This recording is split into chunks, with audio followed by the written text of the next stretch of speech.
May 29 മുതൽ June 1 വരെ Oman തലസ്ഥാനമായ മസ്കറ്റിൽ നിന്നും കേരളത്തിലേക്കുള്ള വിവിധ സർവീസുകൾ റദ്ദാക്കിയതായി എയർ ഇന്ത്യ എക്സ്പ്രസ് കഴിഞ്ഞ ഞായറാഴ്ച അറിയിച്ചിരുന്നു. ഇതിനു പുറമെയാണ് യാത്രക്കാർക്ക് ഇരുട്ടടിയായ പുതിയ തീരുമാനം. തിരുവനന്തപുരം, കോഴിക്കോട്, കണ്ണൂർ വിമാനത്താവളങ്ങളിലേക്കും തിരിച്ചുമുള്ള സർവീസുകൾ ജൂൺ 7 വരെ റദ്ദാക്കിയതായാണ് പുതിയ അറിയിപ്പ്.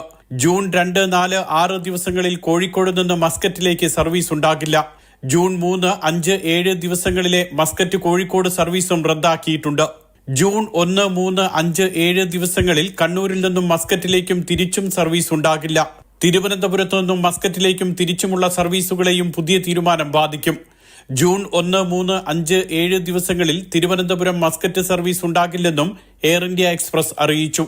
ഈ മാസം 29 മുതൽ ജൂൺ 1 വരെയുള്ള വിവിധ സർവീസുകൾ നേരത്തെ റദ്ദാക്കിയതിനു പുറമെ ചില സർവീസുകളെ പരസ്പരം ലയിപ്പിക്കുകയും ചെയ്തിരുന്നു.